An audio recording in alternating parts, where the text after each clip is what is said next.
Hukum bekerja di kantor pajak bolehkah? Ini bekerja di kantor pajak. Sebenarnya pembahasan kita sudah lewat daripada ini kemarin ini tentang masalah apa ini.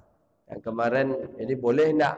Nah, termasuk perkara yang haram itu kita ambil upahnya seperti contoh daripada wakaf kalau dia tidak mengajar ilmu fikih, atau daripada jizyah pajak.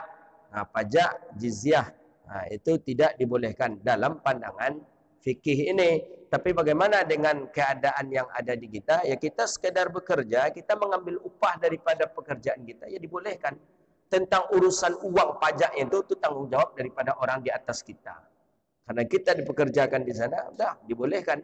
Kita sekedar mengambil upah dengan sebab pekerjaan kita. Tapi bagaimana dengan uang pajak itu? Ulama ada yang mengatakan hukumnya boleh. Walaupun Nabi mengatakan seburuk-buruk pekerjaan adalah pekerjaan pemungut pajak, tapi ulama kontemporer mengatakan boleh. Kenapa? Karena itu pendapatan daripada negara. Kalau tidak ada pajak, mana bisa negara bergerak? Kalau tak ada pajak, dengan apa aspal jalan? Kalau tak ada pajak, dengan apa bangun-membangun dengan pajak? Maka ulama kontemporer berpendapat pajak itu tidak termasuk perkara yang haram dan justru itu dibolehkan selagi masih real dengan cara pemungutannya. Jadi sebenarnya yang boleh dipajak itu orang kafir. Yang wajib membayar jizyah itu kan orang kafir.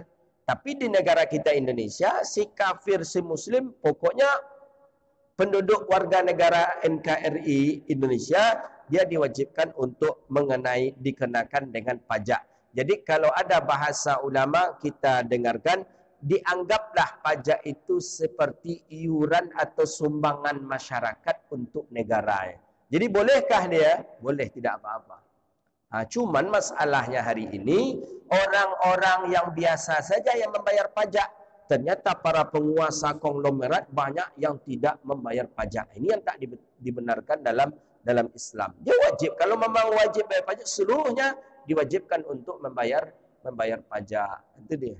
Kini nak membayar pajak itu yang ditanya adalah vaksin. Itu gini nih ditanya. Sekarang razia kan, orang razia atau polisi kata kita yang tertinggal SIM tinggal ini.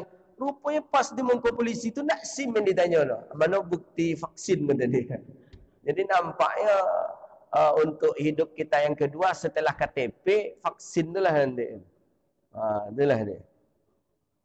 Surat vaksin, tanda vaksin, sudah vaksin itu. Jadi bolehkah bekerja di kantor pajak? Ya, menurut ulama kontemporer boleh. Ya tidak mengapa. Memang ada di hadis Nabi seburuk-buruknya pekerjaan adalah pekerjaan pajak. Tapi pekerjaan pajak yang dimaksud di sana adalah ulama ada yang mengatakan itu kalau pajaknya itu diambil dengan cara paksa. Atau kalau bahasa kita pungutan liar. Itu memang haram hukumnya. Tapi kalau pungutan itu pungutan resmi, maka itu tidak disebut dengan pajak lagi. Ya seperti kita, pajak kita kan resmi kan? Resmi kita. Beli mobil kena pajak, beli Honda kena pajak, tanah kena pajak, kan resmi. Resmi dari negara berarti itu dibolehkan. Yang tidak dibolehkan itu kalau tidak resmi. Pungutan liar, itu pajak yang tidak dibolehkan. Begitu dia.